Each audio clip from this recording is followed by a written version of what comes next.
예, 안녕하십니까? 2022년 태봉태실 학술토론회에 참석해 주신 여러분께 진심으로 감사드립니다. 이번 학술토론회 사회를 맡은 저는 경기문화재연구원 진수정이라고 합니다. 만나 뵙게 되어 반갑습니다. 먼저 바쁘신 가운데 학술토론회 발표와 토론을 수락해 주신 선생님들과 그리고 태봉태실에 관심을 가지고 귀한 시간을 내서 이 자리에 참석해 주신 여러 선생님들께 깊은 감사의 말씀을 먼저 올립니다. 오늘 학술토론회에 대한 간략한 소개를 먼저 드리면 경기도와 경기문화재단, 경기문화재연구원은 2019년부터 경기도 태실에 대한 실태조사와 보존관리 사업을 추진하고 있으며 전수조사한 결과 경기도 내에서 65곳의 태봉과 태실을 확인을 하였습니다. 이 65곳의 유적 중에서 학술조사가 필요한 태실 그리고 보존관리가 필요한 태실을 선정을 했고 작년에는 그 학술조사의 일환으로 광주 원당리에 있는 성종왕녀 태실을 조사를 했습니다. 그리고 올해는 연천 유촌리에 있는 화덕옹주 발굴 조사를 하였고요. 그리고 이 학술토론회는 작년에 처음 시작했습니다. 작년에 처음 개최하였고 올해는 그간의 연구 성과와 세계유산적 가치를 찾기 위한 연구를 모아서 제2회 학술토론회를 개최하게 됐습니다. 태봉태실의 세계유산 가치성 연구라는 주제로 전국에 분포하고 있는 태실을 자세히 살펴볼 수 있는 그런 시간이 될 것 같습니다. 특히 우리나라 대표 태실이라 할 수 있는 성주의 세종대왕자 태실을 세계유산 잠정 목록 등재를 위해 2014년부터 노력해온 성주군의 그런 노력과 과제를 시작으로 해서 전국적으로 이제 발굴 조사된 태실 유적들, 그리고 경상북도에서 실태 조사한 현황, 그리고 태실 수호 사찰에 대한 연구까지 여러 태실 연구자를 모시고 세계에서 유일한 조선 왕실의 안태 문화의 유무형적인 가치를 찾아가는 유익한 시간이 될 것으로 생각됩니다. 참석해 주신 모든 분께 다시 한번 감사드리며 앞으로도 지속적인 관심 부탁드리겠습니다. 자, 그럼 2022년 태봉태실 학술토론회의 시작을 알리는 환영사를 저희 경기문화재연구원 이지훈 원장님께서 해주시겠습니다. 큰 박수로 맞이해 주시면 감사하겠습니다.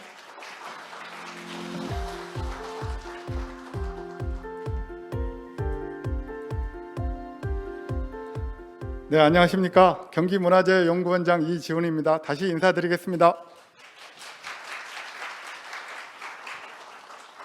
네, 바쁘신 와중에도 태봉태실에 관한 관심과 애정으로 저희 학술대회에 참석해 주셔서 대단히 감사하다는 말씀을 드립니다. 조선시대 왕실은 아기가 태어나면 명당 자리를 찾아 태를 묻는 안태 문화를 발전시켰습니다. 세종실록을 비롯한 많은 조선왕조 실록에서 이러한 그 태실에 관한 기록들을 우리가 찾아볼 수 있습니다. 남자는 총명하여 학문을 좋아하고 벼슬이 높으며 병이 없을 것이라고 하는 세종실록 기록에도 나와 있듯이 조선왕실이 태실에 얼마만한 관심을 가졌는지 우리가 알 수가 있습니다. 그 조선왕조의 그 안태 문화는 물론 세계 곳곳에 이러한 그 태 관련된 문화가 있습니다만은 조선 왕조처럼 이렇게 아주 귀한 그 어떤 의례를 거쳐서 전국의 명당 자리를 찾아서 묻은 후에 또 왕이 되면 다양한 성물로 가봉하는 안태 문화는 우리나라에만 있는 고유한 문화라고 할 수 있을 것입니다. 이렇듯 생명 존중 사상이 담긴 조선 왕실의 탄생 문화의 유무형적 가치를 세계에 널리 알리고자 저희 경기도와 경기문화재연구원은 그동안 축적된 태봉태실의 연구 성과를 모으고 세계유산적 가치를 찾기 위해 이 자리를 준비를 했습니다.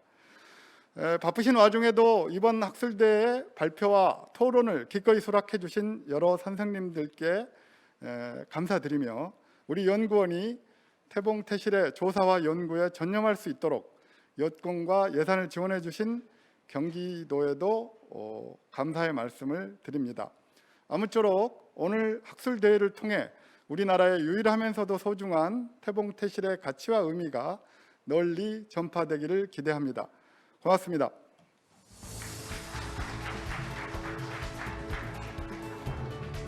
예, 이지훈 원장님이셨습니다.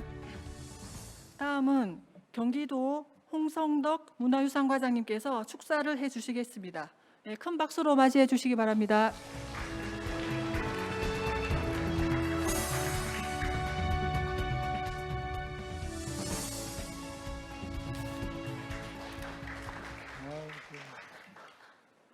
네, 안녕하십니까. 저는 경기도 문화유산과장 홍성덕입니다. 오늘 이렇게 경기도 문화재단에서 열리는 태봉태실의 가치성 연구 학술 심포지움 개최 축하드리고요. 참석해 주신 발표자와 토론자 그리고 관계자 여러분 그리고 참여하고 계시는 방청객 여러분들께 감사의 말씀드리겠습니다. 오늘 이렇게 태봉태실에 대한 조사 성과를 공유하고 세계 문화유산적 가치 발굴을 위한 논의의 장으로 심포지움을 개최하게 된 것을 매우 뜻깊고 의미 있게 생각합니다.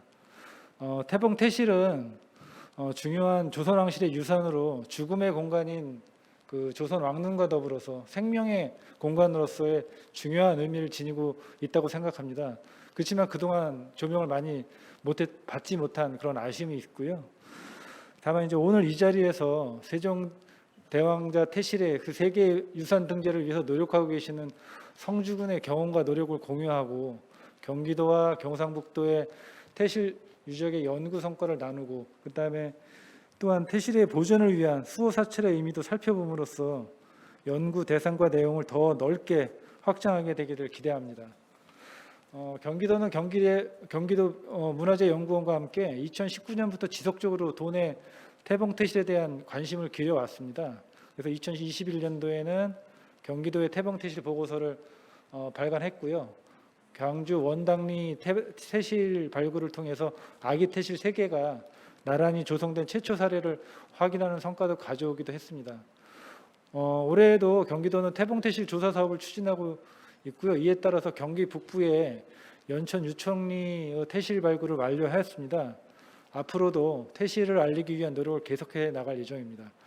오늘 이 자리를 계기로 태실의 가치를 널리 알리는 폭넓은 발전적 논의가 이루어지고 풍성하고 알찬 성과를 가져올 수 있기를 기대해 봅니다. 오늘 이 자리에 참석해 주신 여러분께 다시 한번 감사드리고요. 앞으로 지속적인 관심과 노력이 이어지기를 기원합니다. 감사합니다.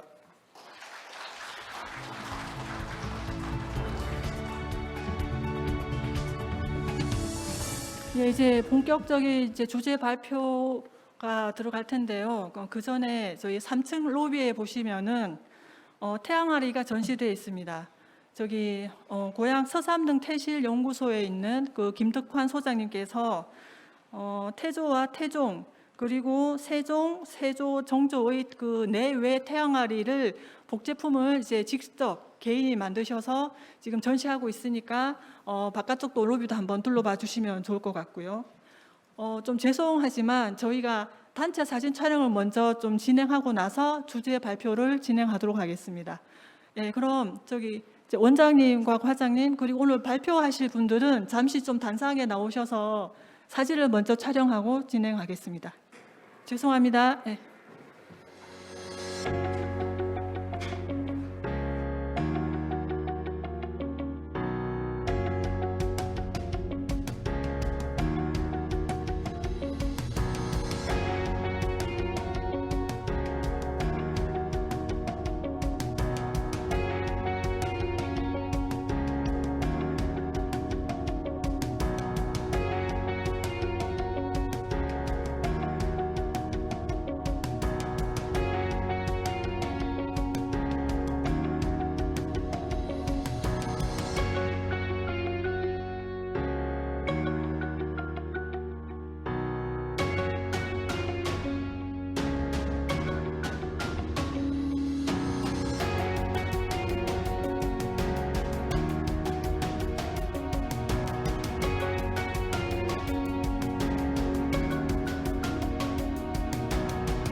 예, 이제 본격적인 발표를 시작하겠습니다. 오늘 이 자리는 전국에 분포하고 있는 태실 유적과 수호 사찰의 연구 성과를 점검하고 세계유산적 가치를 논의하게 되는 매우 의미 있는 자리가 될 것입니다. 발표와 토론을 해주실 연구자들은 이제 직접 현장을 조사할 뿐만 아니라 이제 발굴 조사도 하신 분도 있고 또 새로운 유적을 찾아내기도 하고 문헌과 비교 연구해온 우리나라 태실 연구 분야에서 아시는 것처럼 태실 분야의 연구자가 굉장히 좀 적습니다. 몇 안 되는 매우 소중한 분들을 오늘 이 자리에 모셨습니다. 자, 그럼 먼저 발표자를 소개해드리고 진행하도록 하겠습니다. 우리나라의 대표 태실이라고 할 수 있는 데가 어디일 것 같으세요? 뭐 여러 군데 들 수 있겠지만 성주를 들 수 있습니다. 성주에 있는 세종대왕자 태실의 세계유산 등재를 위해 노력해 오신 박재관 성주군 학예연구사이십니다. 예, 먼저 소개해드리겠습니다. 그리고 두 번째 주제인 발굴조사된 태실 유적에 대한 발표를 맡아주신 경기문화재단 김종헌 선임연구원이십니다. 예, 세 번째 주제는 태실의 수호사찰 연구로 탁효정 순천대학교 연구교수님이십니다. 예. 그리고 네 번째 주제인 경상북도의 태실을 발표해 주실 경북문화재단 조미애 연구원이십니다.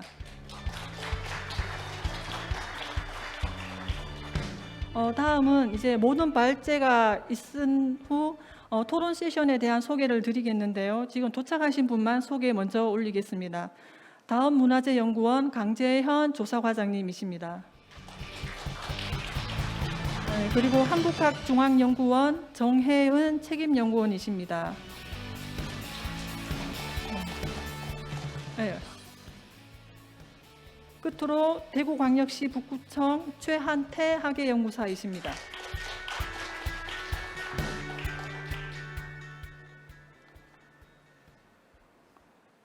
그리고 건국대학교 세계유산연구소 김경미 연구원이십니다. 예. 이외에도 많은 분들이 참석해 주셨지만 시간 관계상 모든 분들을 소개해 드리지 못한 점 널리 양해해 주시기 바랍니다. 그리고 오늘 심포지엄 발표 시간은 30분입니다. 충실한 토론 시간 확보를 위해서 발표 선생님들께서는 30분 좀 잘 지켜주시길 바라겠고요. 그럼 먼저 이제 첫 번째 발표로 박재관 선생님 발표 부탁드리겠습니다.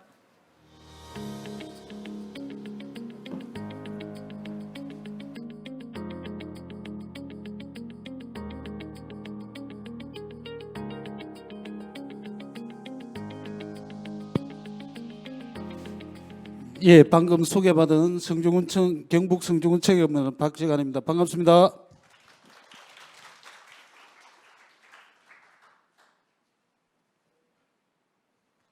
제가 목소리가 좀 그래서 마스크 혹시 벗어도 되겠습니까? 예.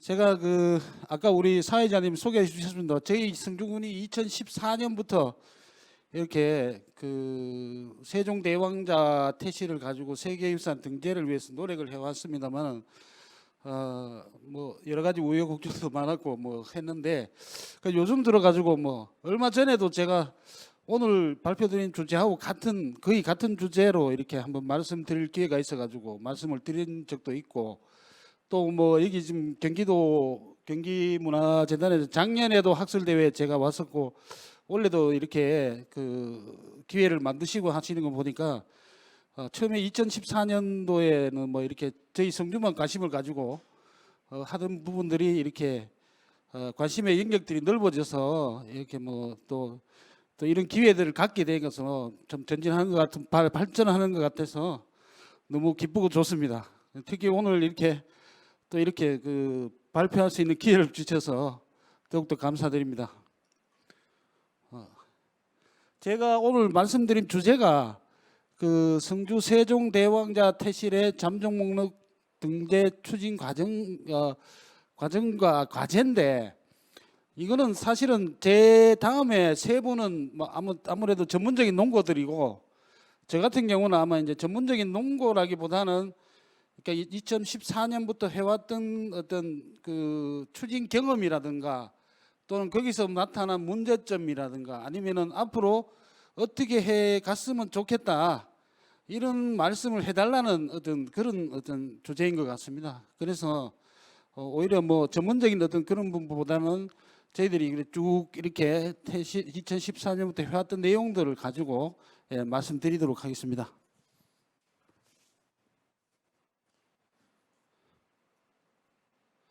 제가 오늘 말씀드릴 순서가 이제 첫 번째가 등재 추진의 경위, 그 다음에 추진 과정, 그 다음에 저희들이 뭐 잠정 목록 등재 신청을 2회에 걸쳐 했었습니다. 잠정 목록 등재 신청했던 거, 그 다음에 2회 등록 신청했는데 그 문화청에 최종적으로 부결되면서 저희들이 어떤 그 앞으로 어떻게 해야 될 거냐 하는 부분들. 그래서 그것도 뭐 이렇게 할 얘기들이 길 수가 있기 때문에 한 3가지 정도로 요약해서 그렇게 말씀드리도록 하겠습니다. 일단 뭐 다 아시겠지만은 그래도 퇴실이 그 뒤에 얘기를 하려면은 퇴실이 뭔지를 일단은 기본적으로 뭐 간단하게라도 소개를 드리고 가시는 게 맞지 않겠나 싶어서 퇴실의 개요를 간단하게 한번 해봤습니다.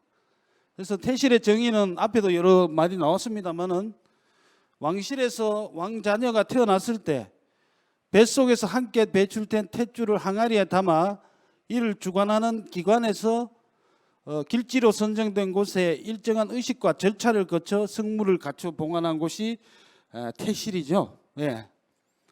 그리고 이 퇴실은 사실은 뭐 내려오는 뭐 여러 가지로 보면 사만으로부터 기원이 있다라고 얘기를 합니다. 그래서 뭐 물론 이거는 제가 물음표로 했는 거는 좀 어떤 전설 속의 뭐 그런 퇴실처럼 느껴지기 때문에 그래서 뭐 명확하게 유적이 확인되고 이렇지 않기 때문에 그런 부분들이 있고요.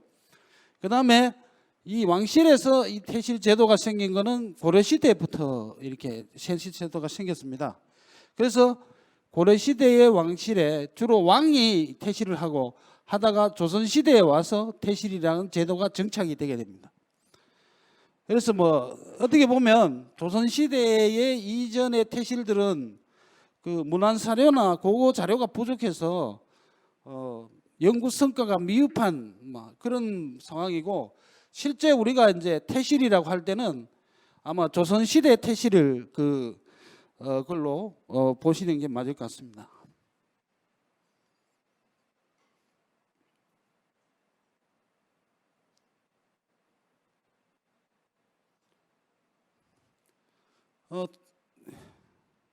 지도가 어디로 가버렸죠?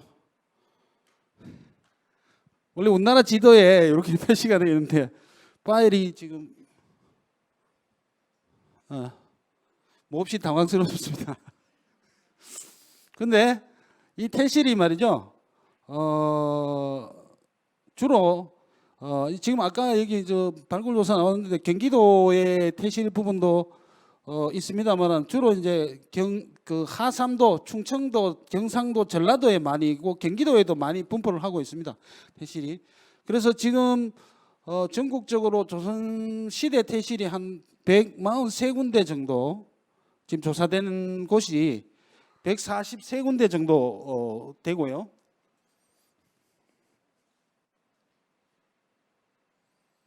네. 그다음에 이 퇴실은 크게 두 종류로 나눌 수 있습니다. 하나는 아기 퇴실이고 하나는 가봉 퇴실이죠. 아기 퇴실은 왕자가 공주가 태어났을 때 최초로 조성되는 퇴실을 아기 퇴실이라고 하고 그 아기 퇴실의 주인공이 왕이 되면 가봉 퇴실이라고 합니다. 그래서 지금 뒤에 화면에 보이신 사진에 보시면 원 아기 퇴실은 왼쪽이 아기 퇴실이고 우측이 가봉 퇴실인데 보통은 그 뒤에 도면을 보시면 나오시겠지만은 아기 퇴실과 가봉 퇴실의 모양인데 처음에 퇴실을 만들 때는 지하에 폐함을 넣고 성물을 하는 건 똑같습니다. 똑같은데 다만 아기 퇴실일 때는 지상에 봉문처럼 이렇게 만드는 그런 형태가 아기 퇴실이고 그 주인공이 왕이 되었을 때는 그 봉분을 제거하고 그 위에 난간을 위시한 성물을 설치한 태실, 그걸 가봉태실이라고 하죠. 네.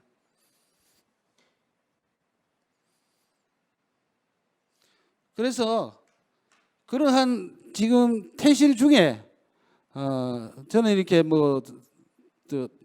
너무 저거 하냐 아니냐 하지만은 저희 성주에 있는 아까 말씀드린 성주 세종대왕자 태실이 가장 대표적인 태실이라고 생각을 합니다. 그리고 그런 부분들 때문에 뭐 이런 기회도 제가 말씀드린 기회도 생겼습니다만은 이 세종대왕자 태실은 문화재 명칭으로는 성주 세종대왕자 태실이고요. 위치는 경상북도 성주군 월악면 인촌리 8번지 38번지입니다. 그래서 이거는 조선 세종 20년에서 24년 사이에 조성이 됐습니다. 그리고 특별히 이 성주 세종대왕자 태실에는 세조대왕의 가봉태실이 같이 있습니다. 세조대왕의 가봉태실은 1362년에 가봉되었습니다. 현재 그 국가지정문화재 사적으로 지정되어 있고요. 전체 수량이 19개의 태실이 있습니다. 그 다음에 2003년도에 사적으로 지정되어 있습니다.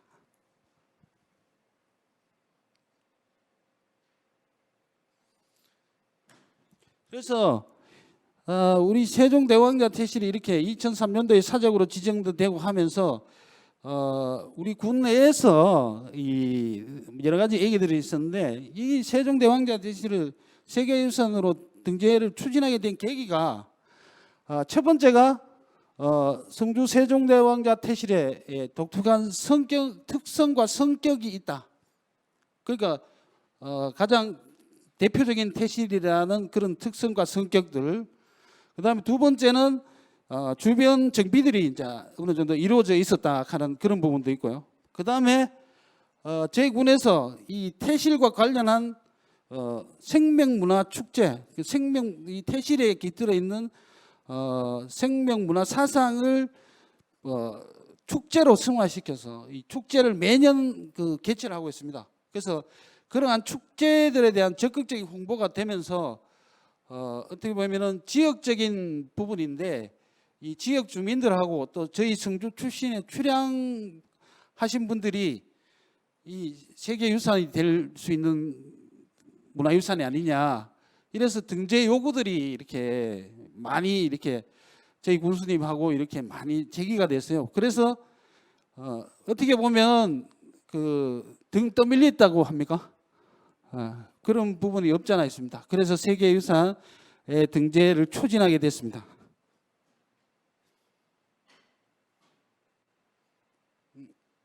그래서 앞에 제가 첫 번째로 이렇게 독특한 특성과 성격 이 부분들이 상당히 추진하게 된 어떤 계기가 됐다고 했는데 그런 부분들이 어떤 것들이 있냐 하면은 첫 번째는 19기의 태실이 한 곳에 이렇게 집중되어 있습니다. 그래서 원래 세종대왕이 알려진 바에 의하면 18남 4녀입니다. 18남 4녀의 자식이 있는데 요 시기까지만 해도 공주는 태실을 안 했고요. 왕자만 태실을 했는데 그 중에 마지인 문종 태실은 이제 예천에 있으면 따로 있고 나머지 이제 17왕자하고 또 이제 그 단종이 태어났을 때 이 태실을 세종대왕자 태실에 함께 했습니다. 그 다음에 또 이 지금 요 부분은 이제 아직 논란이 좀 있습니다만은 아주 어릴 때 영아 사망한 왕자의 태실이 한 개 더 있습니다. 그래서 어떻게 보면은 세종대왕이 공식적인 기록은 18남 4녀지만은 19남 4녀일 확률도 있는 그런 부분인데 그래서 아무튼 저희들이 19기가 한 곳에 군집해 있다 하는 그런 특징들이 있죠. 지금 항공으로 보이는 부분들이 이렇습니다. 그래서 여기서부터 왕자 태실이 3군데 19개가 있다. 그 다음에 이게 좀 중요한 부분인데 거의 원형 훼손이 안 되고 그대로 형태를 유지하고 있습니다. 현재까지 다만 이제 중간에 세조가 정변을 일으켜 가지고 왕위를 찬탈하는 과정에 반대했던 왕자들 5명의 퇴실은 그 당시에 일부 파괴되고 해서 원령을 좀 잃었습니다만은 그것도 역사적인 사건과 연관되기 때문에 크게 어떤 뭐 하자점이 되는 건 아닙니다. 그래서 그런 어떤 유지를 하고 있다 하는 부분이 있고요.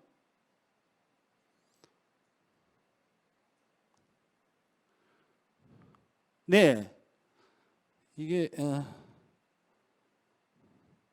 왼쪽에 또 사진이 없어져서 잠깐만요. 여기를 보시면 아까 제가 말씀드렸다시피 우리 태실이 본격적으로 저거 한 거는 조선 시대인데 고려 시대부터 이미 왕실에서 태실을 했습니다. 그랬는데 고려 시대의 왕실의 태실은 일반 왕자 공주는 태실을 한 게 아니고 왕만 태실을 했거든요.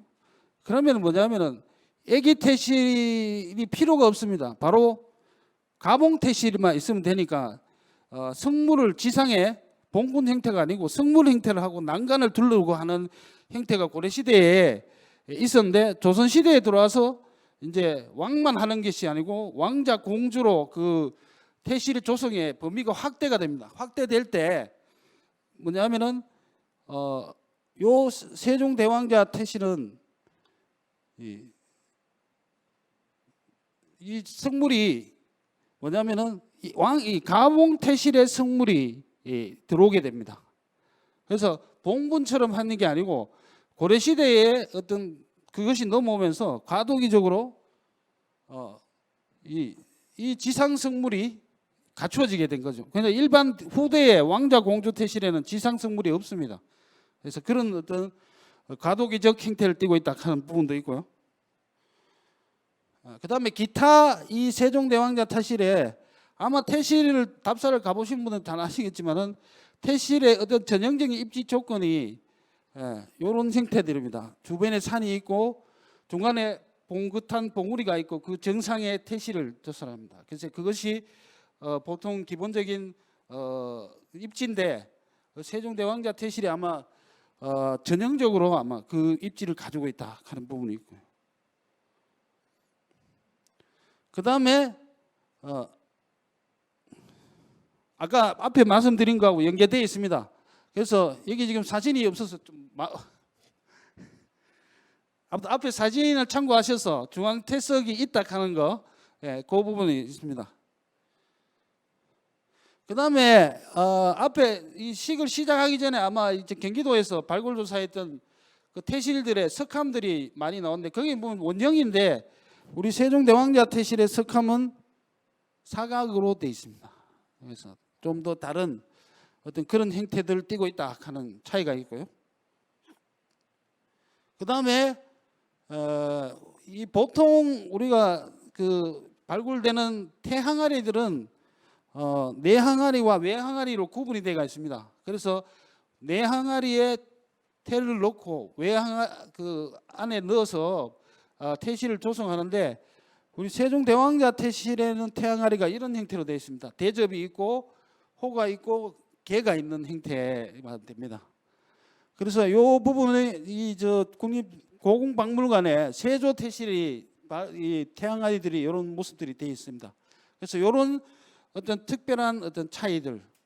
그래서 우리가 세계유산 등재 잠정 목록 등재 신청할 때 2차로 신청할 때 저희들이 그 OUB를 4번 항목을 했습니다. 4번 항목은 발전 단계를 보여주는 어떤 유산의 발전 단계를 보여주는 그런 부분에 대한 부분인데 그 부분들이 지금 보시는 항아리라든가 앞부분의 성물 이런 부분들이 조선 초기에서 중기 후기로 가는 어떤 발전 단계를 보여주는 그런 부분도 없지 않아 있다 하는 부분이 있겠습니다.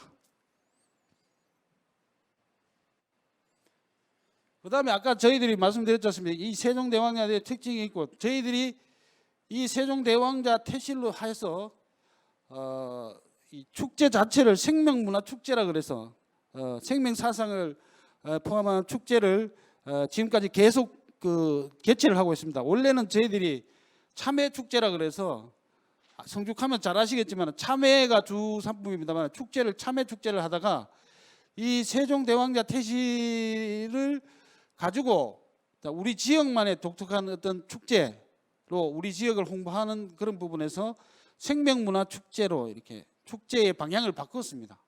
그래서 매년 5월 달에 저희들이 생명문화축제를 개최를 하는데 뭐 2019년 이후에는 코로나 때문에 저희들이 못해서 아무튼 이렇게 여러 매년 주제를 거기에 맞는 주제로 해서 축제를 하고 이래서 세종대왕자 태실도 홍보하고 하는 그런 상황입니다.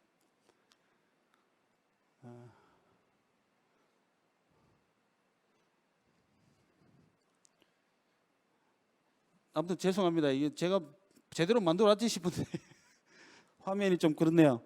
그래서 이 생명문화축제 할 때 저희들이 그걸 합니다.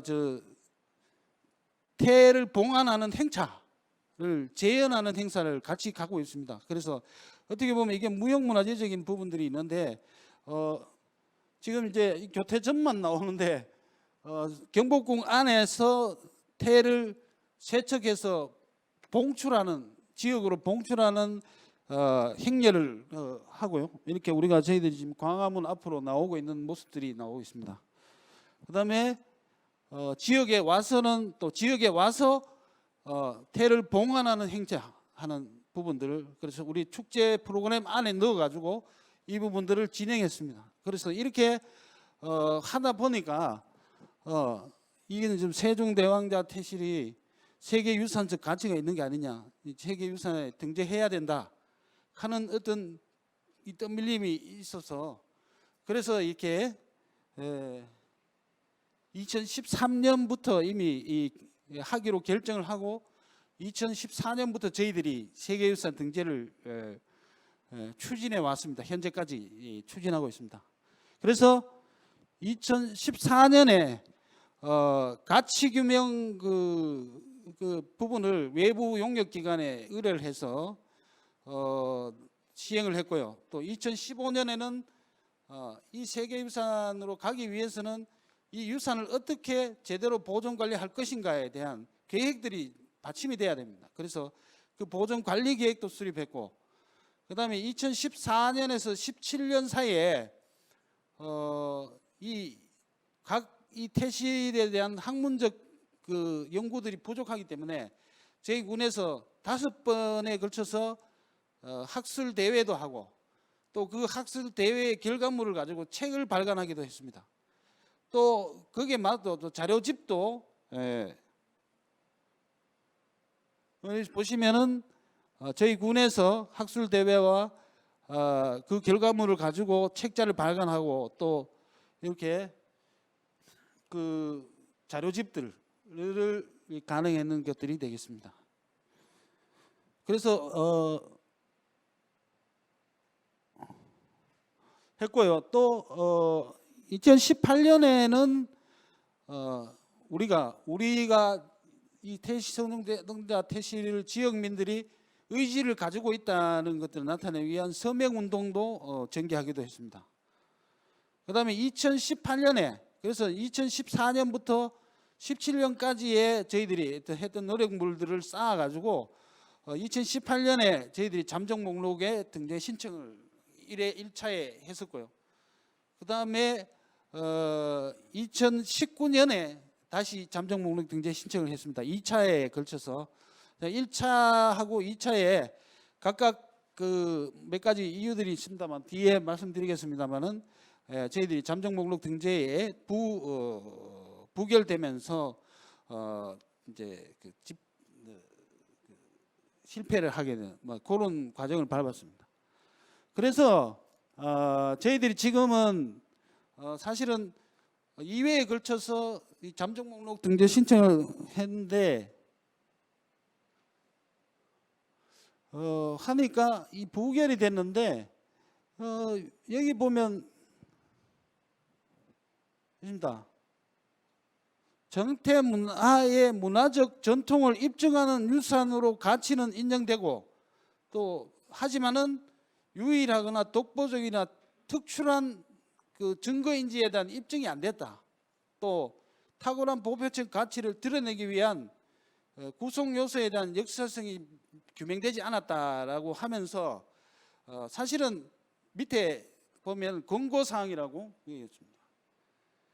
그래서 오유비를 입증할 수 있는 유산 전체를 대상으로 등재를 검토할 필요가 있다라고 이렇게 문화청에서 이 세종대왕 성주 세종대왕자 타실이 너가 연구도 많이 했고 성주 세종대왕자의 특징도 있고 성격도 있지만 그러나 이 한국의 태실을 대표하려면 전체 한국 태실을 가지고 거기서 어떤 세계유산이 될 수 있는 탁월한 보편적 가치를 증명할 수 있는 그런 걸 끄집어내서 세계유산 등재하는 게 맞겠다라고 이렇게 의견을 주셨어요. 그래서 저희들이 2021년, 2022년에 걸쳐서 저희들이 이제 연속 유산으로 가기 위한 용역을 지금 진행하고 있습니다. 네. 원래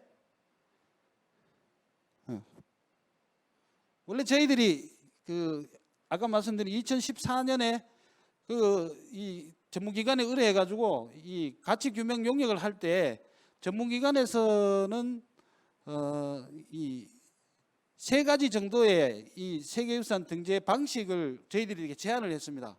1번은 뭐냐 하면은 단독 등재로 성주 세종대 대왕자 태실하고 그 주변. 그다음 2번은 뭐냐면 연속 등재.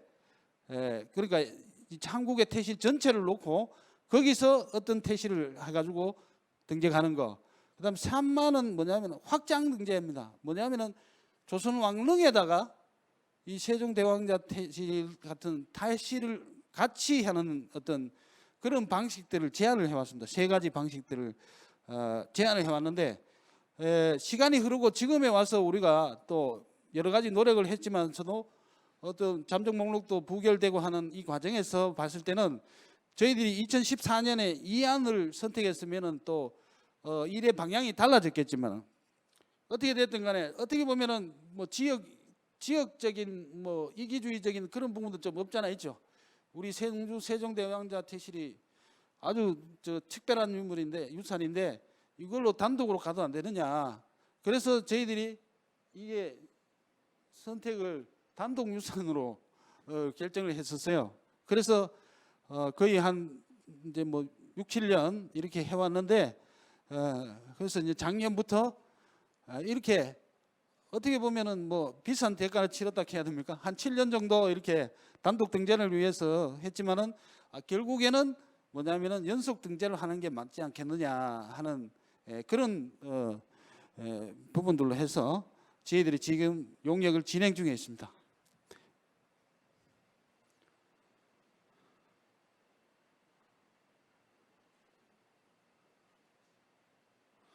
그래서 아까 말씀드린 또 문제 어떤 이렇게 오늘 자리를 마련한 것 중에는 또 경험도 듣지만 또 여기서 나타나는 문제점들을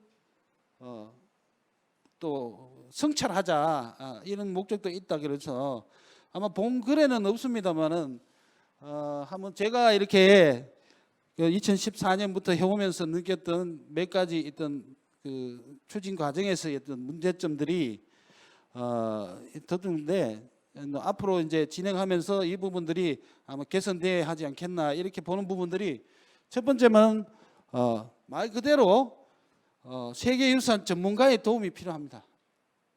그냥 이렇게 문화유산 태실에 대한 태실 문화유산에 대한 전문가가 아니고 세계유산을 등재하는 부분에 대한 전문가의 도움이 필요했다. 그래서 저희 같은 경우에는 좀 그런 부분들이 부족했던 부분이 있었고요. 그래서 그런 부분들이 있고 말 그대로 일반적인 전문가가 아니고 진짜 전문적인 전문가가 필요하다는 그런 부분들이 있습니다.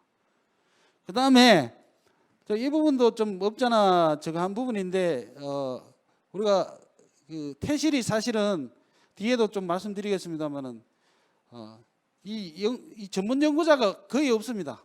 태실에 대한 요 근래에 이제 조금 생기지만은 진짜 전문적으로 이렇게 태실만 했는 분이 잘 없어요. 예. 그런데 이 유산에 대한 어떤 세계 유산을 가기 위한 어떤 작업을 한다 그러면은 정말 이 유산에 대한 집중적인 공부와 집중적인 관심을 가지고 있는 분을 아마 주도할 수 있는 위치에 모셔가지고 이 진행을 시켜야만 될 것 같아요. 그래서 우리가 그런 부분은 그 앞에 있는 당신은 전문가 아니요. 저도 관심은 많지만은 네, 전문가라고 하기는 감히 제가 말씀드릴 수는 없고 이렇습니다. 그래서 그런 부분들이 필요하고요. 그다음에 이게 사실은 이 잠정 목록 등재 신청할 때도 그랬고 우리가 하면서도 느꼈던 부분인데 이 태실이라고 하는 거는 태실만 성물만 우리가 보고 볼 게 아니고 태실에는 딸리는 게 여러 가지가 있습니다. 아까 말씀드린 태실에 뭐가 있냐면은 오늘 주제 발표되어 있습니다. 수호 사찰도 있고 그 다음에 아까 발전 단계에 대한 말씀드렸습니다. 성물들이 시대에 따라 어떻게 변해했던 부분들이 있고 또 태항아리들이 변해했는 부분들이 있고 그 다음에 이 태실은 뭐냐면은 화소구역, 금포구역이 있습니다. 불로서 피해를 안 입도록 하는 구역 또 출입이 제한되고 어떤 나무를 베거나 침탈이 제한되는 금표구역도 있고 그래서 저희들이 그런 부분들에 대한 연구들이 하나도 안 돼 있었어요. 그래서 그 부분들이 잠정 목록 등재 시작할 때도 지적이 됐고 그래서 종합적으로 태실 그 자체만 보는 것들이 아니고 그 주변의 것들하고 태실이 감고 있는 몇 가지의 유행들을 종합적으로 검토할 필요가 있고 그거를 또 밑받침할 수 있도록 해줘야 되겠다 이런 생각이 들었습니다. 그래서 이렇게 저에게 뭐 등재 추진 과제를 또 얘기를 해 달라 해서 뭐 이렇게 여러 가지 복잡한 등재 추진 과제들이 많겠지만 그 중에는 제가 한 3개 정도 한번 뽑아봤습니다. 그래서 물론 이렇게 이 3개만이 있는 것이 아니고 앞으로 해나가는 데 있어 가지고는 어떤 다양한 어떤 그 내용들이 더 있을 것 같고요. 그래서 우리 사회자 선생님이 서시는 거 보니까 빨리 해야 된다는데 아무튼 빨리 말씀 좀 드리겠습니다. 뭐냐면은 뭐 계속 지금까지 해왔습니다. 앞에서 계속 말씀드린 것처럼 자 성주 세종대 대왕자 태실이 아무리 대단해도 우리 한국의 태실을 다 함께 보면서 거기서 세계유산 등재를 시도해야 된다는 거죠. 그래서 지금 보면 저희들이 지금 기초연구를 아까 말씀드린 것처럼 하고 있는데 현재 뭐 진전된 상태는 대산유산 명칭을 조선왕조 태실이라고 저희들은 가칭을 잡았습니다. 그 다음에 거기에 따라서 대상유산을 주로 가봉태실로 이렇게 보고요. 그 다음에 선정 기준과 선정 논리들을 도출하기 위해서 현재 노력하고 있습니다. 그 다음에 이게 이제 앞으로의 과제 중에 하나가 될 텐데 보시면은 다른 그 지금 세계유산 된 그 문화유산들이 보면 자연유산도 있습니다만은 세계유산 등재 추진단이나 추진위원회를 꾸려서 진행을 했습니다. 그래서 아마 그 얼마 전에도 이제 이 지금 경기도, 충청남도, 경상북도 이래서 이게 실무회를 갖고 했습니다만 향후에 어떻게 됐든 간에 각종 사업 추진이나 업무 진행이나 기타 이런 거를 위해서는 이게 추진단이 구성이 돼야 그 다음 단계로 나갈 수 있지 않겠나 이렇게 봐요. 그냥 뭐 뚝뚝 떨어져가 저희들이 이제 보면 전국에 보면 이 가봉 태실이 있는 시군 중에 이 태실유산 등재를 추진하는 시군들이 여러 군데가 있는데 지금 분산적으로 되어 있습니다. 그래서 이 부분들이 모여서 하나의 추진단을 구성할 필요가 있겠다 하는 부분들이 있고요.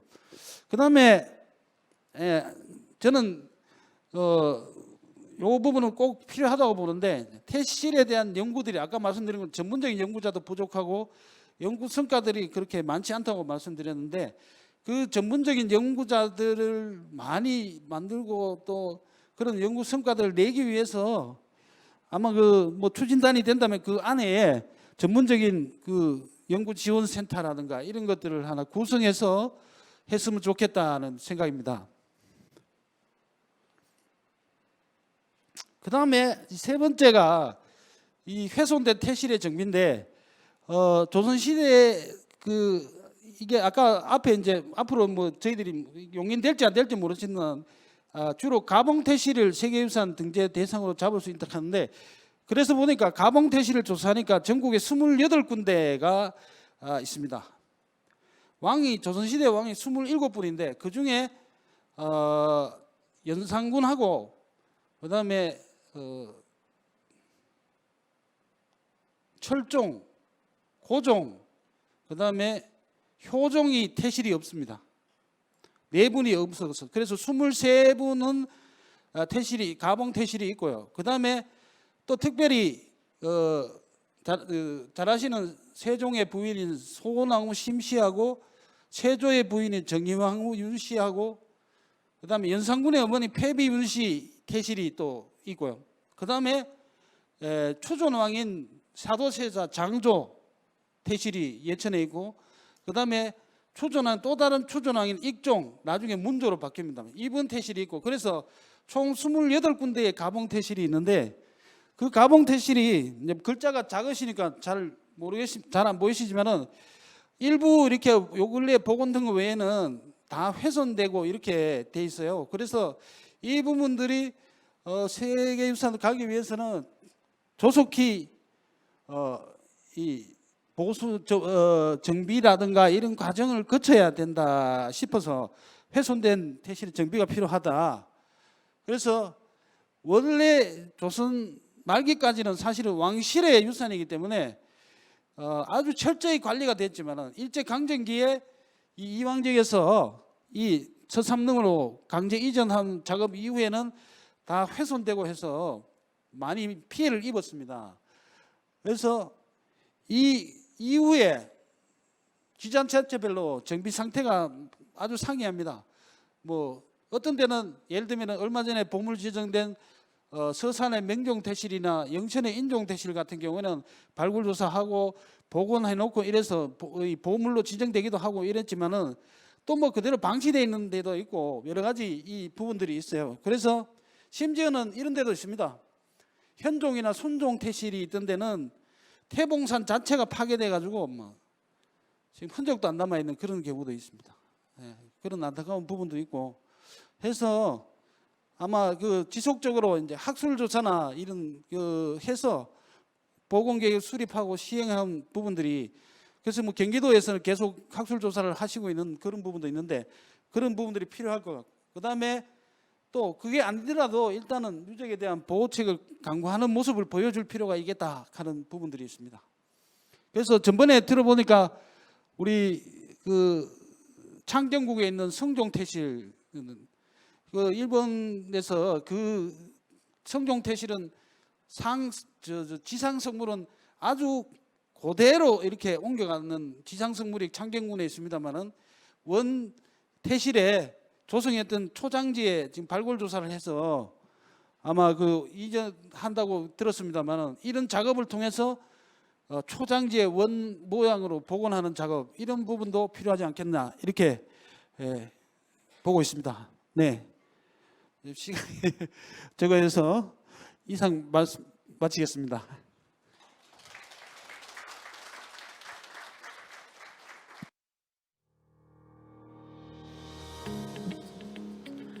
예, 박재관 학예사님의 발표였습니다.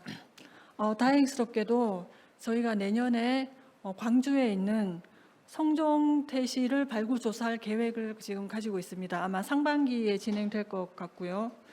네, 지금 성주에서 아까 2013년부터 이제 계획을 세우고 하셨다고 하니까 올해로 거의 이제 9년째가 되는 것 같습니다. 이러한 이제 성주군에서 앞장서 오신 노력들은 전국에 있는 이 태실을 세계유산으로 등재하기 위한 마중물이 될 것이라고 생각됩니다. 수고해 주신 선생님께 다시 한번 박수 부탁드리겠습니다. 감사합니다.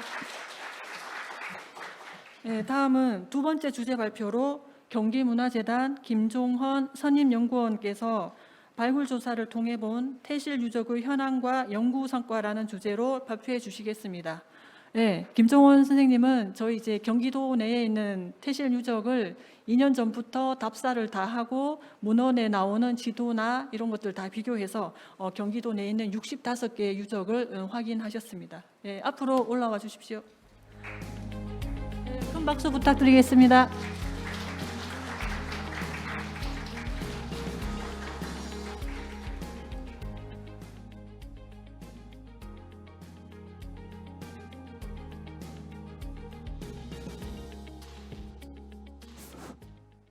들리나요? 네. 안녕하세요. 지금 소개받은 두 번째 발표자 김종헌입니다. 지금 현재는 작년까지는 여기 경기문화재연구원에서 태실 조사를 담당을 했었는데요. 현재는 다른 부서로 옮겨서 지금 조금 발을 살짝 뗀 상태입니다.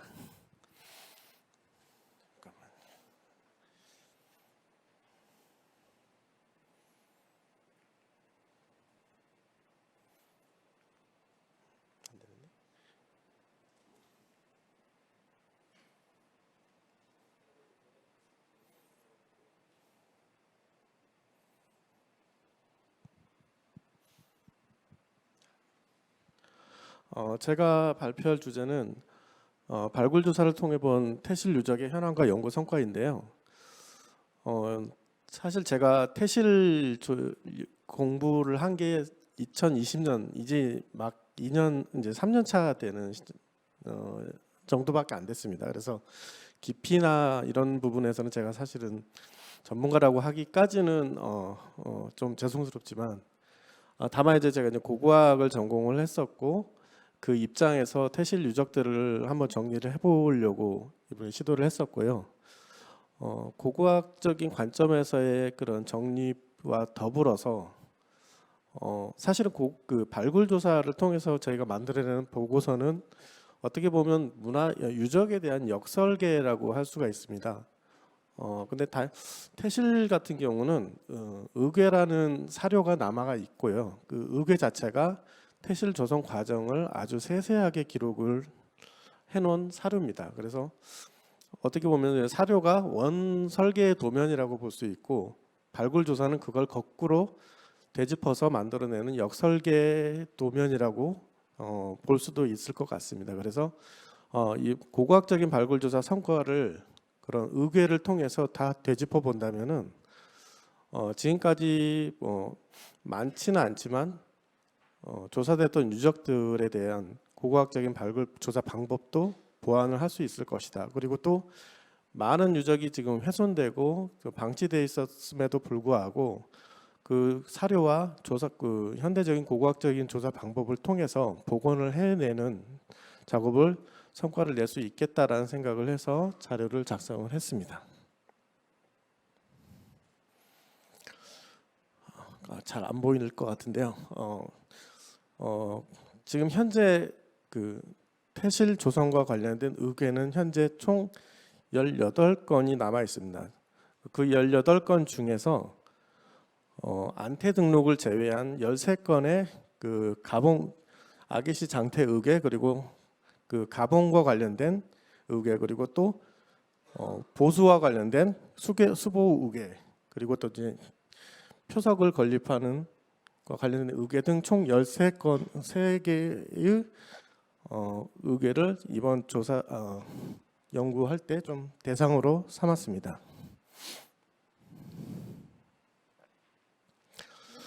의궤에 나와 있는 그 장태 태실의 그 조성 과정은 세태 그리고 배태, 안태 그리고 가봉 4단계의 절차를 거치는 걸로 나와 있습니다.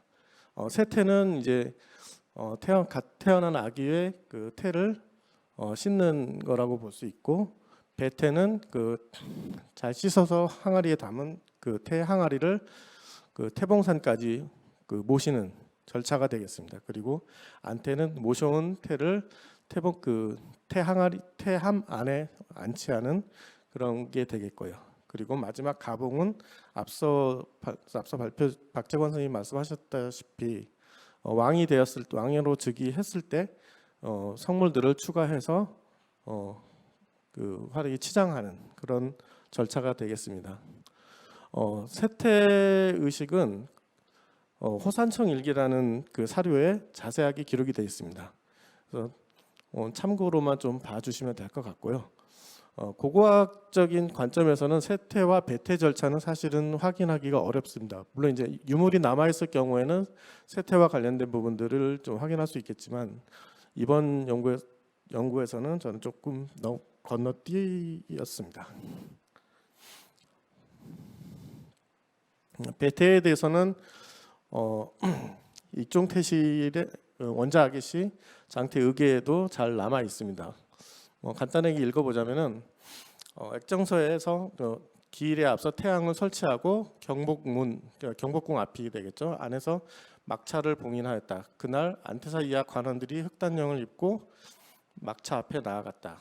때가 되자 태양을 받들고 나와 막차에 안치한 다음 모장피와 향모전으로 싸서 함에 안치하고 안태사에게 전하고 그 누자에 담아서 이동을 합니다. 그래서 도나무를 거쳐서 12월 20일 영평현 지금 현재 그 불곡산 아래에 태봉에 가서 봉안하였습니다라는 기록이 남아 있습니다. 이까지가 태를 모시는 배태 절차가 되겠습니다.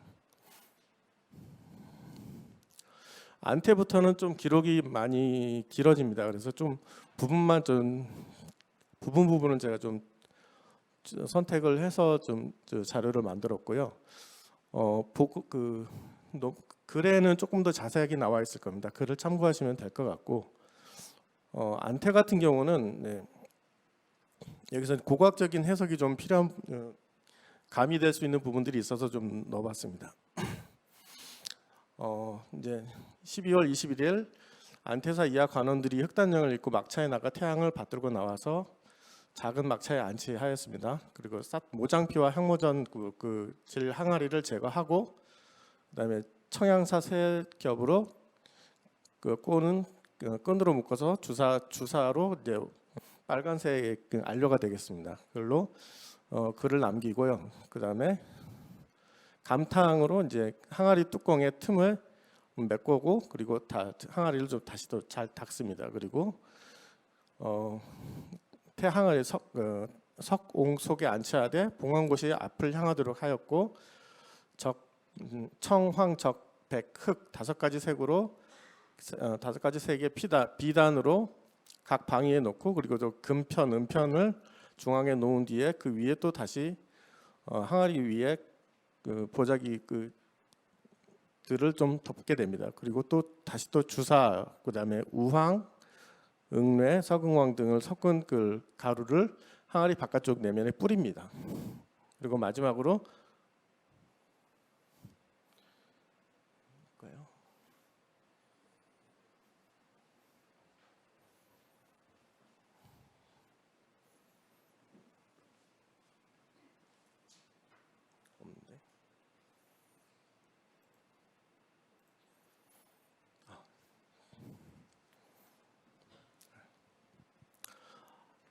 그리고 나서 이제 그 뚜껑을 덮고 그다음에 이제 그 유회 들기름과 그 회를 섞은 겁니다. 유회로 개석의 틈을 메꾼 다음에 그 위에 이제 다시 황토로 흙을 다져서 땅을 고릅니다. 그리고 이제 안위제를 지내고 다시 위에 이제 그 봉분을 씌우는 사토를 행하는 거죠. 그리고 그렇게 했을 때 태실의 전체적인 높이가 3자, 그러니까 약 90cm 정도 될 것 같습니다. 그리고 지름은 10자 약 3m, 그리고 둘레는 30자 약 9m 정도의 규모로 그 아기 태실을 만들게 됩니다. 이런 과정 그리고 그 규모 그 사이에 들어가 쓰이는 잔물들이 아주 세세하게 기록이 남아 있습니다.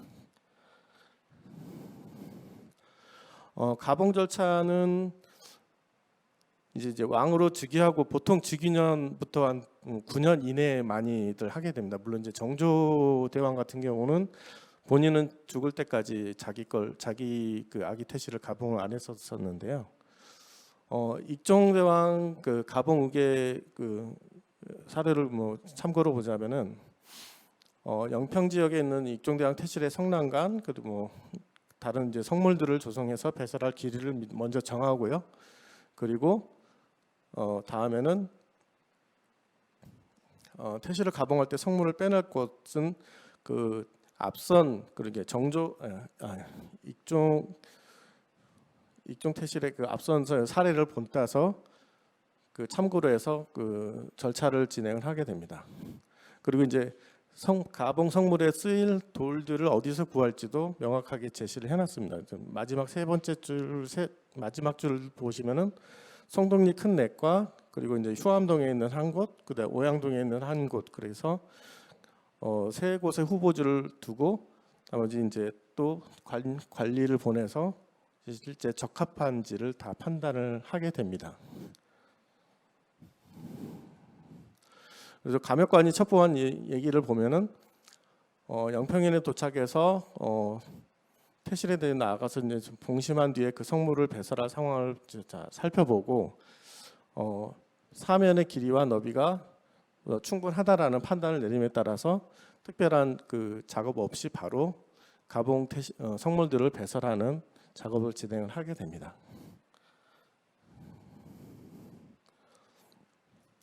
이상 이제 뭐 자료 그 발표문에는 조금 더 자세하게 나와 있으니까 참고를 하시면 될 것 같고요.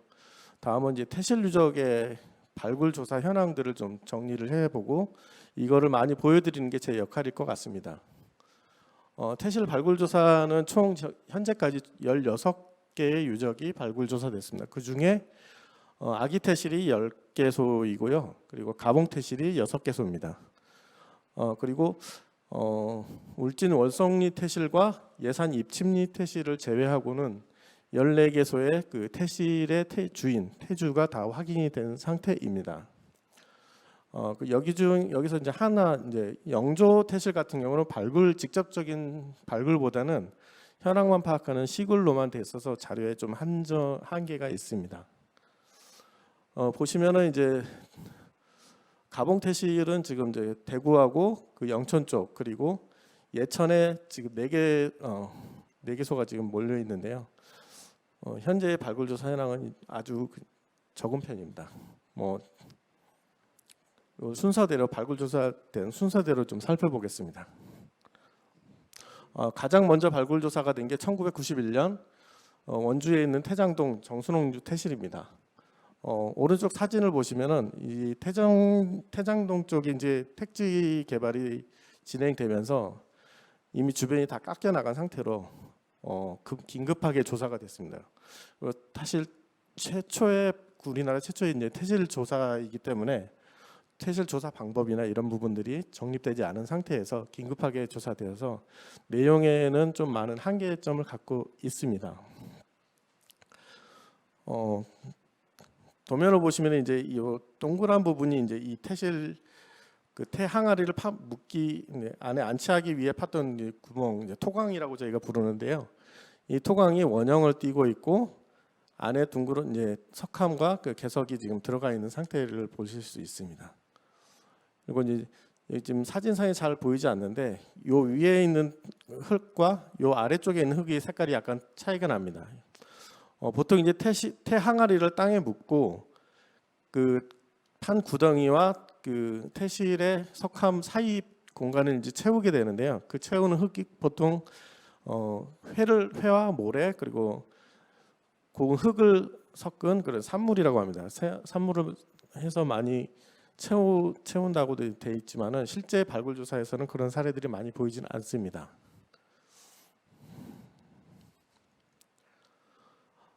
특히 이제 원주 태장동 정순홍주 태실에서는 요 태항아리가 요 조그만 거고요. 요 주변으로 해서 요 둥그렇게 원형의 등간격으로 있던 이런 항아리가 백자 또는 도기로 된 항아리 그리고 그 위에 접시나 뚜껑을 이용해서 덮은 이런 항아리들을 매납한 사례들이 발견이 됐었습니다.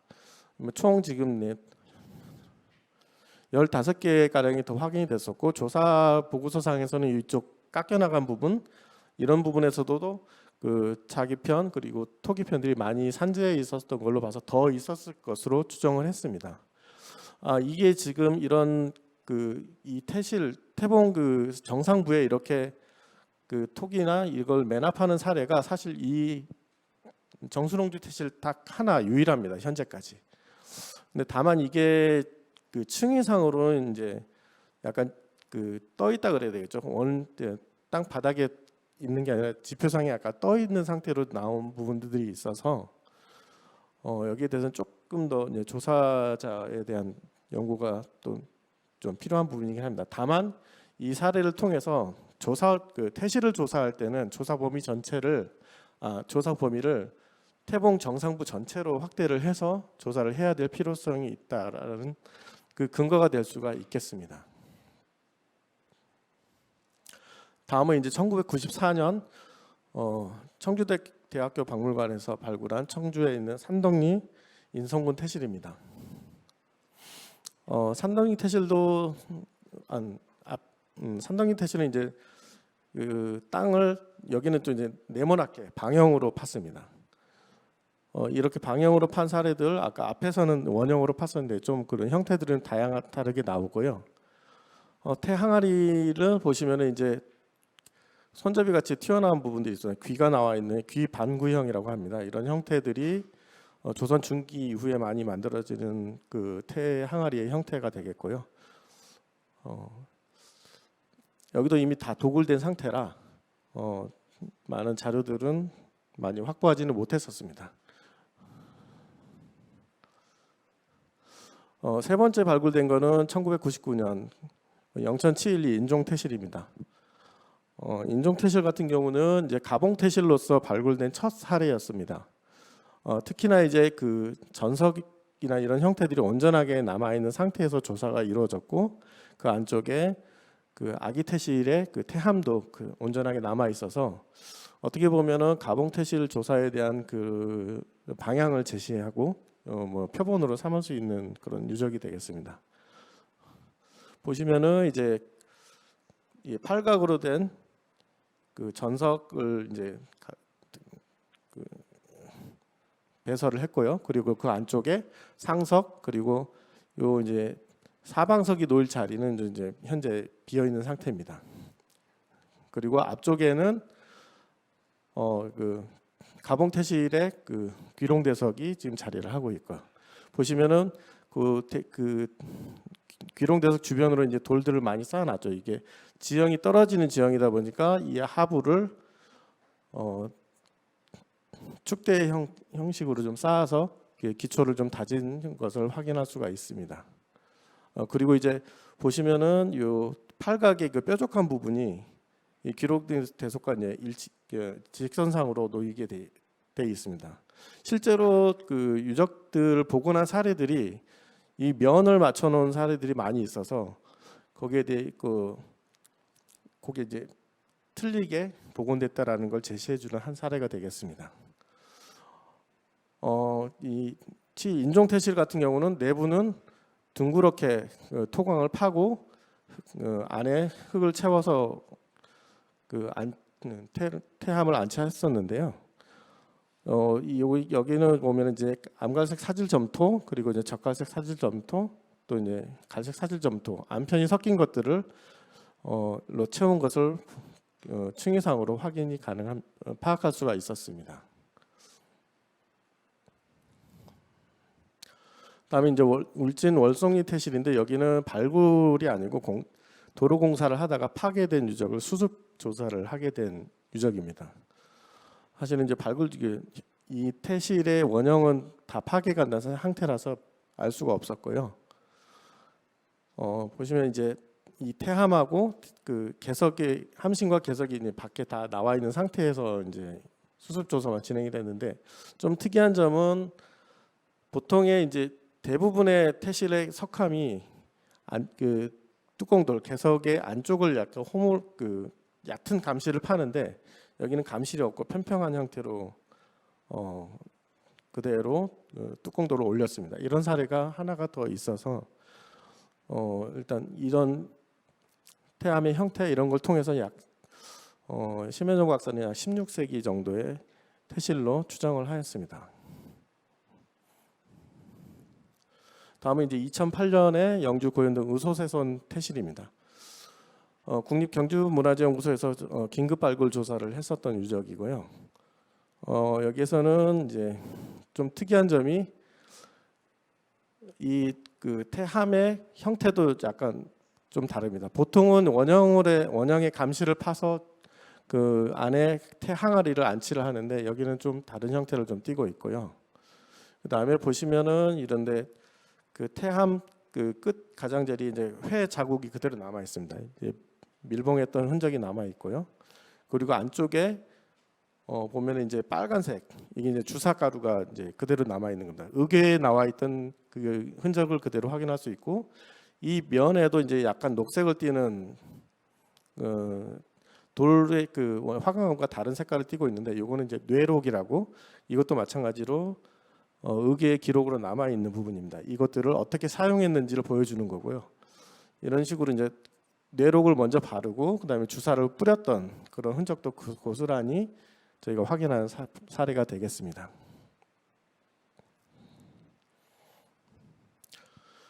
다음은 이제 예천 면봉리 문종태실과 장조태실인데요. 2012년도에 발굴 조사가 되었습니다.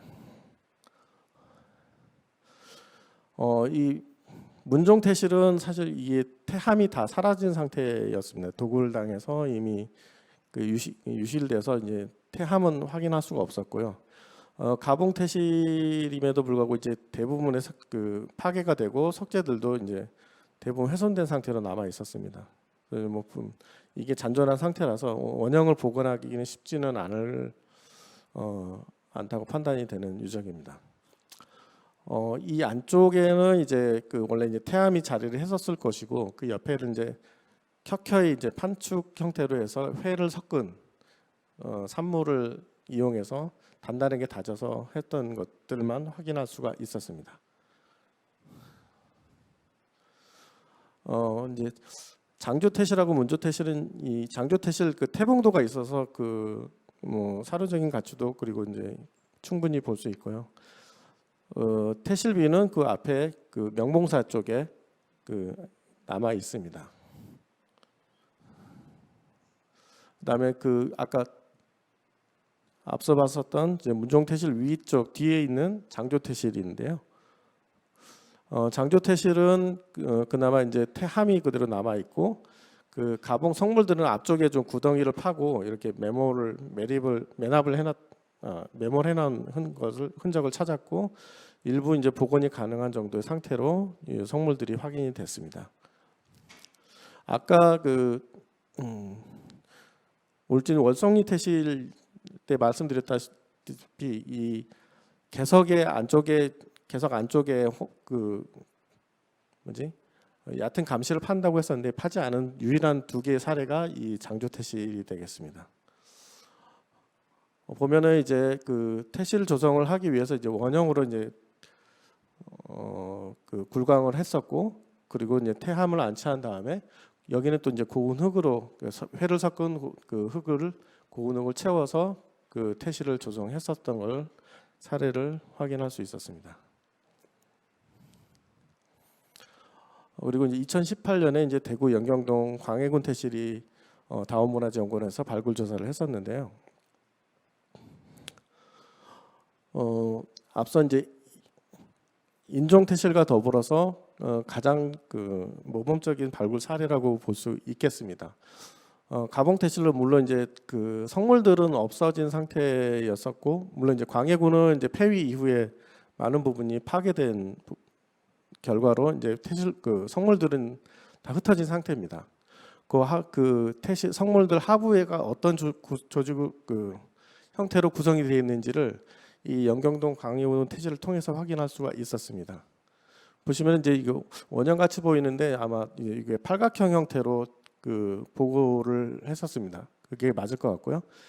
요거는 이제 전석들이 깔리는 그 하부의 기초 시설이 되겠고 안쪽으로는 또 사각의 사방석을 놓는 기초도 같이 남아 있습니다. 그리고 안쪽에는 이제 아기 태실이 그대로 이제 자리를 하고 있고요. 여기 보시면 이제 층위가 좀 두 개로 나뉩니다. 밑에는 이제 그 풍화 안반토와 그런 성립들이 포함된 흙을 좀 먼저 채우고 그 위에 다시 이제 고운 흙으로 이제 채운 형태가 되는데, 요 대부분이 한 그 태함의 함신에서 한 5cm, 10cm 밑에까지는 이런 형태로 채우는 경우가 좀 많이 발견이 됩니다. 그리고 다음 이제 2018년도에 이때 좀 발굴이 18년, 19년도 2년에 많은 태실 유적들이 좀 조사가 됐습니다. 영월 신일리에 있는 철종 원자 태실인데요. 여기는 이제 둥그렇게 이제 굴광을 하고 태암을 안치했었는데, 여기는 앞섬하고 좀 다르게 여기는 또 고운 흙으로, 회를 섞은 고운 흙으로 일단 다 그 안쪽을 채웠습니다. 그리고 이제 태실 유적과 관련해서 있는 것 중에 이제 금표나 화소 부분이 연구가 좀 돼야 될 부분이 있는데, 현재까지는 금표가 남아 있는 유일한 두 개의 유적 중에 하나인 것 같습니다. 그래서 이 철종 원자 태실이 있는 그 태봉의 산자락 쪽에 이 금표가 남아 있고요. 태함의 형태는 이런 그 둥근 원통형의 판상형의 그런 개석을 가진 유적입니다. 이 신일리 철종 원자 태실은 또 하나 이제 특징이, 그 땅을 팔 때 한 번에 깊게 판 게 아니고 넓게 한번 판 다음에 다시 깊게 파는 2단 굴광 형태를 하고 있는데, 이런 형태가 철종 원자 태실하고 이제 나중에 보게 될 그 연천에 있는 유천리 태실 두 사례가 있습니다. 2019년 이제 서울 광장동에 있는 왕녀 수란 태실 유적인데요. 여기는 기존에 이제 거기가 이제 아차산 자락이라서 삼국시대 성곽 유적들이 좀 있었던 지역입니다. 요 돌들은 다 그 삼국시대 유적과 관련된 흔적으로 보이고요. 그 부분을 파괴를 하고 태실이 조성된 사례입니다. 요 앞부분에 빈 공간인데 여기에 아마 이 아기비가 있었던 자리로 보고 있고요. 그 발굴 조사를 근거로 지금 현재 이런 식으로 이제 복원을 해놓은 상태입니다. 광장동 태실, 왕녀 수란 태실 같은 경우는 유일한 사례인데, 이 태함의 형태가 이제 다른 대부분의 그 유적들은 매끈한 면을 갖고 있는데, 여기는 요철을 둬가지고 맞물리게끔 이렇게 만들어서 조성을 하였습니다. 이런 사례는 사실 현재까지 유일한 사례입니다. 내부 같은 경우는 이제 여기 회하고 사질점토 좀 정연한 흙을 써서 이제 내부를 이제 채웠고요. 토광의 형태도 이제 둥근색 원형으로 땅을 팠었던 그런 유적입니다. 예천에 있는 내질이 문효의 세자 태실은 이제 2019년에 한빛문화재연구원이 발굴 조사를 했습니다. 여기는 보시면 이제 땅을 판 형태가 좀 다르죠. 이제 팔각형 형태를 갖고 있습니다. 이 팔각은 뭐 천원지방, 음양오행 또는 뭐 팔괘 사상하고도 이제 연결을 짓는데, 거기까지는 제가 공부가 돼 있질 않아서 그 부분은, 그리고 이제 조사 보고서에서도 그 부분까지는 진행되지는 않았습니다. 이렇게 이제 팔각으로 이제 판 형태는 사실은 요 문효세자 태실이 현재까지 유일한 사례입니다. 그리고 이제 그 안쪽에 태함을 안치했고, 그 태함 안치하고 나서 채운 흙들도 대부분이 이제 고운 흙, 회를 섞은 고운 흙으로 채웠습니다.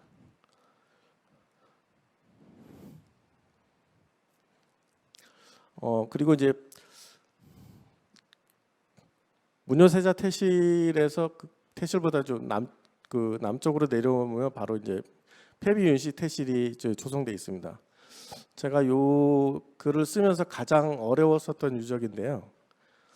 폐비윤씨 태실은 이게 태암의 형태가 좀 온전하지가 않습니다. 그러니까 치석을 하다가 만 형태를 그대로 이제 땅에 묻어서 태암을 조성을 했고요. 그러니까 태실을 조성했고, 이 태실 주변에 이제 그 몰래 묻은 그런 암장의 그 흔적도 남아 있고, 또 이제 이 태실 조성할 때 드자비하기 위해서 기둥을 세웠던 그런 흔적도 남아 있습니다. 근데 사실은 뭐 보고서에는 2단 굴광을 해서 이 유적을 태실을 조성을 했었다고 돼 있지만은 최종 사진을 보면은 2단 굴광 흔적이 사라지고 없어가지고 저는 이 유적은 2단 굴광이 아니라 원형으로 봐야 되는 게 맞지 않나라는 판단을 했고요. 지금 여기에서는 2단 굴광 같이 보이는데 이런 부분들이 다 마지막 조사가 끝났을 때는 다 없어져 버려서 이거는 나중에 퇴적토였었던 것으로 좀 추정이 됐습니다. 예산 입침리 태실은 여기도 지금 보면은 이제 원형으로 굴광을 하고 이제 태함을 안차했는데, 태함이 이제 바닥에 보통 구멍을 하나만 뚫은 게 대부분인데 여기는 좀 2개가 뚫려 있는 독특한 형태가 확인이 됐었고요. 여기도 마찬가지로 아래쪽 부분에는 안편이 섞인 그 성립들과 회를 좀 섞은 흙으로 먼저 채우고 그 위에 다시 고운 흙으로 했던 흙을 채웠던 그런 유적이 되겠습니다.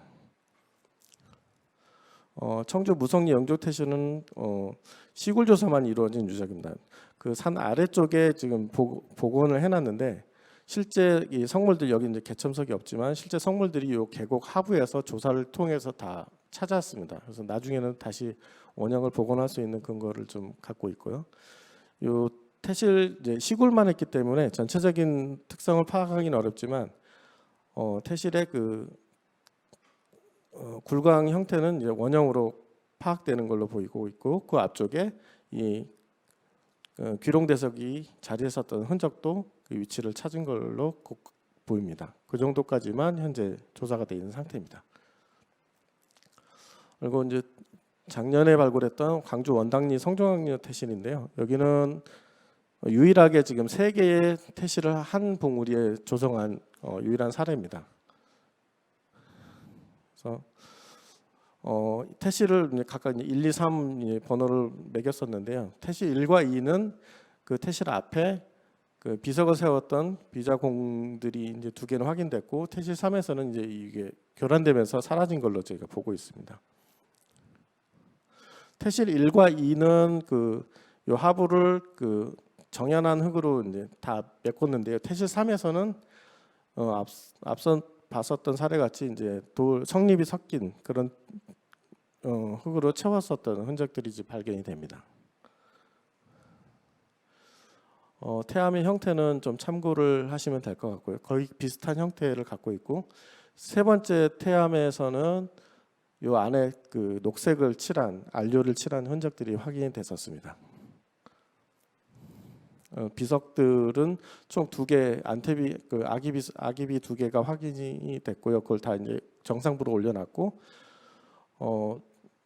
사각형의 이제 석재가 하나 남아 있었는데 이 치수를 다 재보면은 요 그 기단부하고 거의 같은 규격을 갖고 있습니다. 그래서 태실비도 3개가 조성되었었던 걸로 추정을 하고 있습니다. 마지막으로 이제 유천리 화덕공주 태실인데요. 사각형으로 이제 그 굴광을 하는데 2단으로 팠습니다. 2단으로 굴광을 하고 태암을 안차였고, 여기도 마찬가지로 이제 성립이 포함된 그 좀 거친 그 퇴적층 위에 다시 고운 흙으로 채운 흙을 채웠던 흔적들이 발견이 되고 있습니다.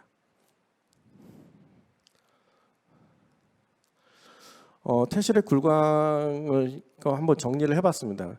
지역별로는 편차가 없고요.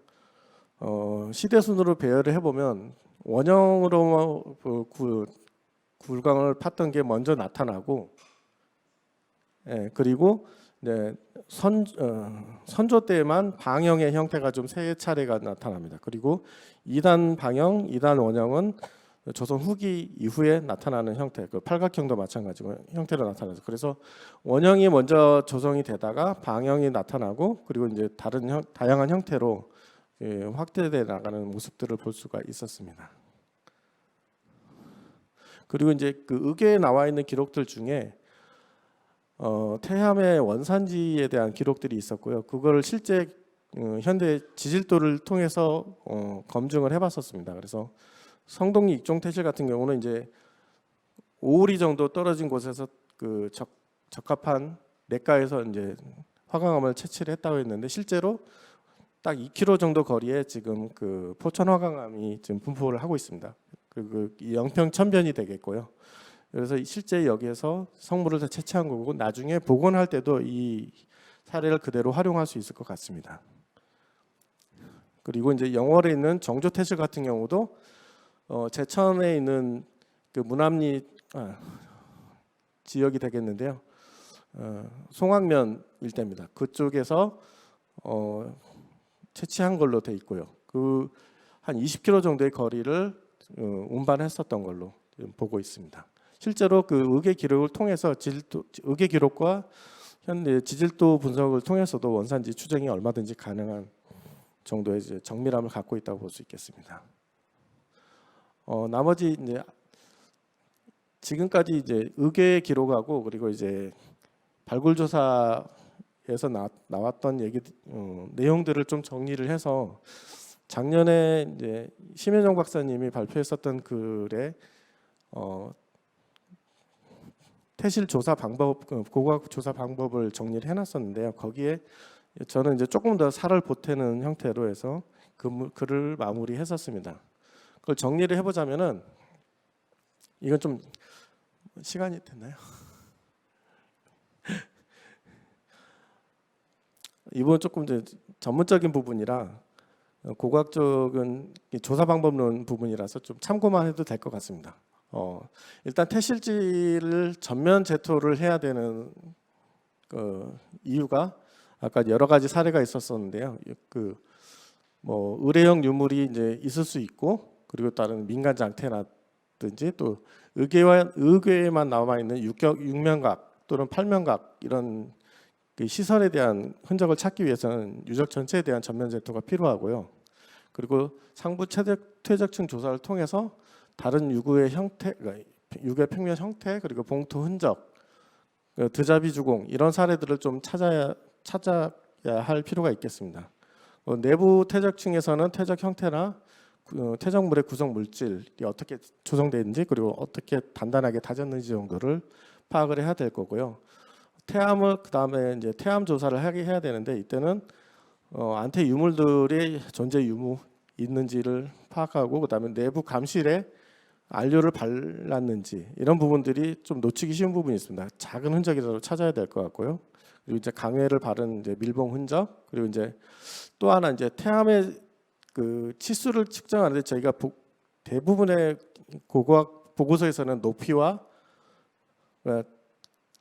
직경 두 가지 정도만 이제 측정을 합니다. 근데 의궤에는 둘레라는 수치가 되게 많이 기록이 되어 있습니다. 실제 이제 저희가 그 익종 태실 성물이 모아진 데 태암이 하나 있는데요. 그게 포천시에 계신 분 그 주변 마을 어른들의 얘기로는 근처에 있는 금주리 태실의 태암이다 이렇게 해서 저희가 보고서에 살짝 보고를 했었습니다. 근데 의궤에는 이게 익종 태실의 태암은 이제 지금 이제 북한 땅에 있는 토산 지역에 있는 석회암을 떼와서 만들었다고 되어 있는데 실제 지금 남아 있는 그 태암도 재질이 석회암입니다. 그래서 이 둘레 치수를 한번 재해 가지고 의궤와 일치하는지를 확인하면은 그게 다시 수정이 돼야 될 필요도 있을 것 같습니다. 마지막으로 이제 태암의 재질에 대한 동정 분석과 안료에 대한 성분 분석 등이 필요할 것으로 판단이 됩니다. 가봉 태실은 아기 태실에 더불어서 아기 태실 조사 방법에 이제 조금 더 이제 첨가가 되는 부분인데요. 마찬가지로 태실지에 대해서는 이제 비슷합니다. 이제 다만 이제 그 아기 태실은 육면각을 세워서 처음 이제 조성을 했었다면은 가봉 태실은 팔면각을 세우고 그 태실 조성을 시작합니다. 근데 요거 이 팔면각에 대한 거는 지금까지 발굴 조사에서는 전혀 밝혀진 사례가 없습니다. 이 부분에 대해서 앞으로는 좀 더 면밀하게 좀 봐가면서 조사를 진행을 해야 될 것 같습니다. 그리고 이제 성물 같은 경우는 이제 이게 조사 기간이 짧다 보니까 대부분 이제 3D 스캔을 활용을 해야 될 것 같고요.